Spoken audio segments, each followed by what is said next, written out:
Você já se perguntou que mundo os primeiros cristãos encontraram quando começaram a anunciar o Evangelho?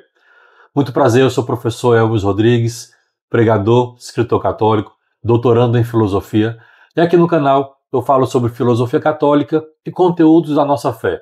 Então já peço que você curta esse vídeo, compartilha e, claro, se inscreve aqui no canal se você não está inscrito ainda. Vamos para o vídeo.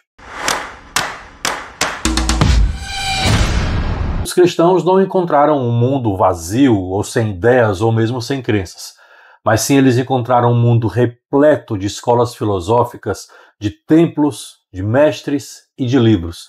Então já era um mundo que há séculos já pensava sobre, por exemplo, temas como o sentido da vida, a alma, o bem, o destino do homem. E é nesse mundo moldado pela filosofia grega que o cristianismo começa a sua caminhada.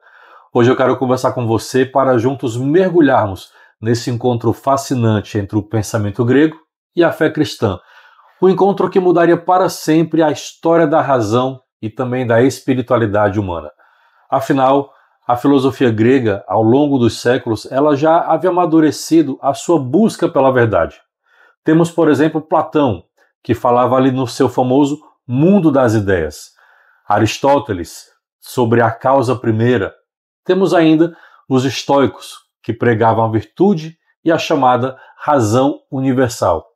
E assim, entre todas essas escolas, o ser humano ele continuava buscando compreender o mistério do ser.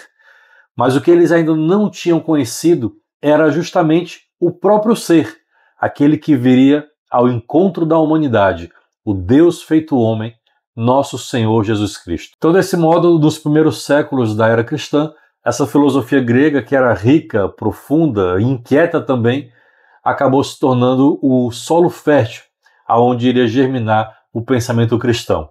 Veja que não foi uma substituição, mas foi sim uma verdadeira transformação, uma conversão, diria.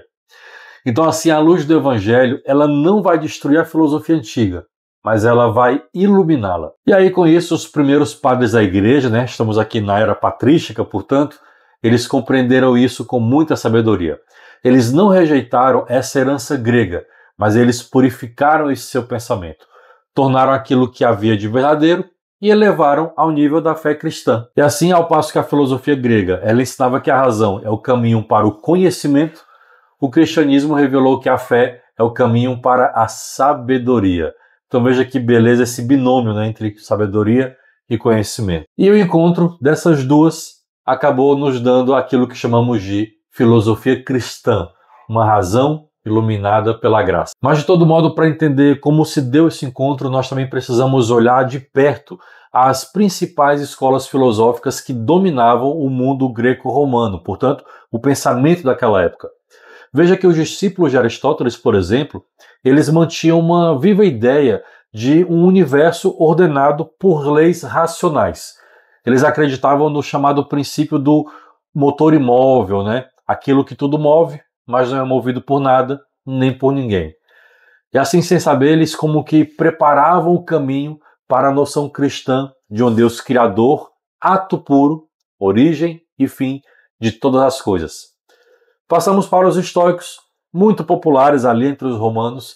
Eles ensinavam que o homem sábio é aquele que vive a harmonia com o Logos, já falei muito sobre isso aqui no canal, que é a razão que governa o cosmos. Eles falavam, por exemplo, de uma centelha divina que está presente em todos os seres. E aqui nós temos algo muito bonito. Séculos depois, nós vamos ver que o apóstolo João iria usar a mesma palavra, Logos, no início do seu evangelho. No princípio era o Verbo, e o Verbo era Deus, e o Verbo estava junto de Deus. Percebe então como é como que Deus estivesse preparando a linguagem filosófica que o evangelho usaria. Desse modo, a filosofia grega, com a sua busca racional, ela iria se tornar uma espécie de ponte para a revelação cristã. Mas nem todos os caminhos da filosofia, claro, levavam para a luz. Por exemplo, nós temos o epicurismo, que buscava ali a felicidade através de um prazer moderado e da ausência do sofrimento. Então nós lembramos que para Epicuro, o objetivo da vida era alcançar a chamada tranquilidade da alma, o descanso da alma. Mas nesse sentido, ao eliminar esse transcendente e negar a imortalidade, Epicuro acabou fechando o homem dentro dos limites do tempo. E aí, com o cristianismo, ele vai responder algo muito mais profundo. A verdadeira paz não vem de uma ausência da dor, mas ela vem da presença de Deus no ser humano. E com isso, a alma só descansa quando encontra o seu Criador. Aqui você lembra de Santo Agostinho, né? E como diria o próprio, séculos depois, fizeste no Senhor para ti, e o nosso coração está inquieto, enquanto não repousa em ti. Chegamos agora ao platonismo médio, que por sua vez, ele vai falar de um mundo espiritual, superior, de um reino de ideias perfeitas. Essa noção de transcendência, ela vai ser transformada pela fé cristã, de modo que a perfeição ela não está numa espécie de mundo abstrato, mas está numa pessoa real, claro, nosso Senhor Jesus Cristo. Então veja que os cristãos eles viram de algum modo no platonismo como que um eco, uma centelha da verdade divina. Eles perceberam que a busca platônica pelo bem, no fundo, era a busca pelo próprio Deus. E chegamos ainda a uma outra corrente filosófica que é o chamado neopitagorismo, que vê o universo como harmonia, como número, como se fosse uma música cósmica. Essa visão vai encantar os primeiros teólogos porque acabava mostrando de algum modo que o mundo tem uma ordem, tem proporção, tem beleza, são como que reflexos da sabedoria do Criador. E assim, quando o Evangelho entrou em contato com o mundo grego, ele não encontrou uma resistência absoluta, mas encontrou uma série de perguntas à espera de uma resposta. E claro, Jesus Cristo foi e é essa resposta. É Ele a verdade que os filósofos buscavam, mas não conheciam. Lembramos de novo São Justino Mártir, eu já falei muito sobre ele por aqui também, um dos primeiros filósofos cristãos. Ele dizia que tudo aquilo que os filósofos gregos disseram de bom, disseram de verdade, pertenceu em última análise a Cristo. São Justino chamava isso de, essas verdades, chamava isso de sementes do verbo. Eram como que pequenas centelhas de sabedoria que eram espalhadas pela história e que floresceram plenamente com o Evangelho de Nosso Senhor. Por isso o cristianismo ele não nasce contra a filosofia, mas, de algum modo, através dela. Nesse sentido, nós podemos dizer que o cristianismo ele é a plenitude da razão humana, mas iluminada pela fé. Isso explica porque ao longo dos séculos os padres da igreja, como Clemente, Orígenes, São Basílio, Santo Agostinho, eles viram na filosofia o chamado instrumento pedagógico da graça, como que o meio de preparar o coração e a mente humana para receber Jesus Cristo.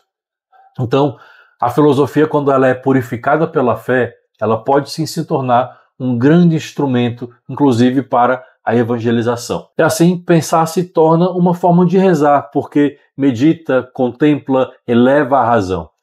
E é justamente isso que a fé cristã nos ensina até hoje. A razão, ela é sim um dom de Deus. A verdade é um dom de Deus, é o próprio Deus, que é verdade.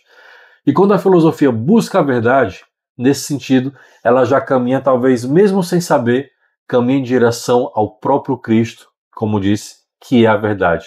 Então veja que, enquanto o mundo grego buscava o sentido da vida, o cristianismo revelou o sentido do mundo.